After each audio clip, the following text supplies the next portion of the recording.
Le mercato est terminé depuis lundi 1er septembre et c'est bien dommage. Alors oui, plus de transferts, d'arrivées surprises, de départs fracassants, mais aussi ce qui va nous manquer, c'est ça.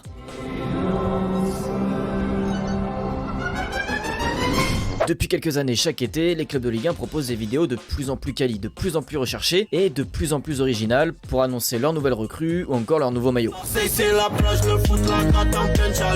Pour nous, en fait, c'est un temps fort de communication extrêmement important qui nous permet de nous différencier. Mario Kart à Toulouse pour l'arrivée de Mario Sauer. Le générique des Simpsons revisité à la sauce françoise pour Florian Thauvin. Le passage chez le coiffeur pour le recrutement de Timothy Weah à Marseille. La meilleure défense, c'est l'attaque ou la contre-attaque. Bref, chaque été, c'est un autre championnat qui commence, celui du CM le plus ingénieux de Ligue 1. Le stagiaire CM pour annoncer les arrivées, jusqu'à présent, pas terrible. C'est sympa de voir que tout un chacun essaie de se tirer la bourre pour aller vers des idées toujours plus originales.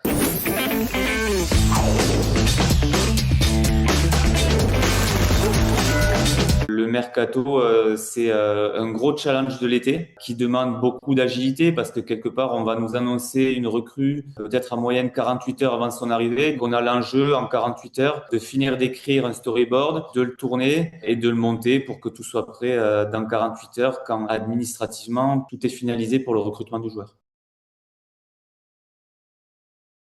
Ça demande beaucoup d'agilité. On doit être très agile, très réactif.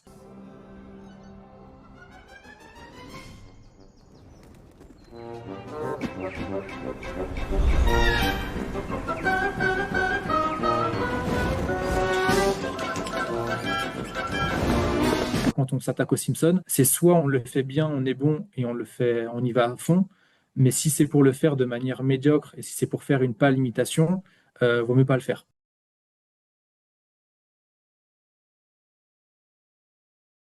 Nous, on écrit tout en interne. On a décrit tous les décors, on a vraiment décrit tout ce qu'on voulait. Et eux, après, ils se sont chargés de le rendre animé. En fait, nous, on créait 60% de l'épisode entre avril et mi-juin.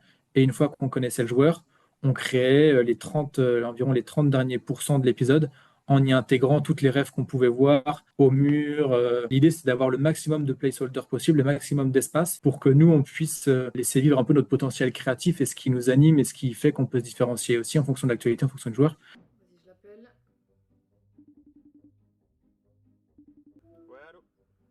Gauthier, c'est mercato aujourd'hui, il y a un joueur qui arrive. Tu fais quoi? Je suis en télétravail là.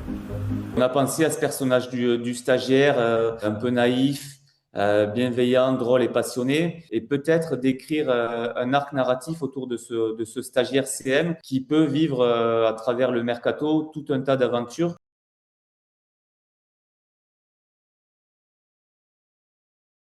On a donc un arc narratif, on a des idées, des grandes lignes, et après, avec nos deux créateurs de contenu, on peaufine ensemble les storyboards. On essaie d'être très précis dans les détails. Si on peut y inclure des références à l'actualité, on sait que c'est ces petits détails qui font la différence dans nos vidéos.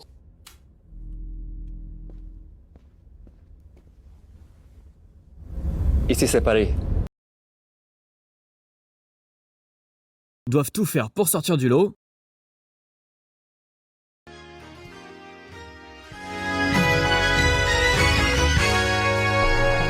Il y a beaucoup d'annonces de joueurs, il y a beaucoup de choses, etc. Dans cet amas de contenu, comment est-ce qu'on arrive à se démarquer? Alors, pas à se démarquer pour se faire kiffer. Il y a forcément un enjeu d'image et de réputation. On est le Racing Club de Lens. On doit faire en sorte que la marque Racing Club de Lens, elle rayonne. Et elle rayonnera forcément moins si on dit, OK, le joueur, il arrive, on fait 3 photos dans un studio, on fait les backstage, etc. Donc, on a ce devoir aussi de faire rayonner la marque. Et comment faire rayonner la marque, si ce n'est que d'être disruptif et de proposer des choses différentes de ce que font les autres.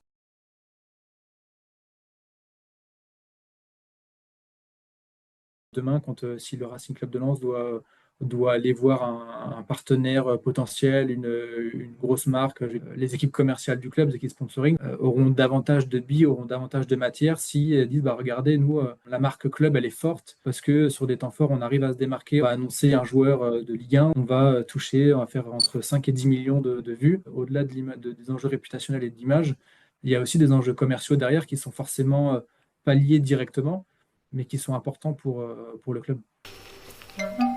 Avec ça, on va faire le buzz. Mais Gauthier, tu parles de ça? Non, Gauthier, c'était une IA. Est-ce que c'est un acteur né? Est-ce que c'est un véritable stagiaire? Je laisse les gens se poser la question et deviner par eux-mêmes. Ah non, je suis à bout. Non, je suis à bout.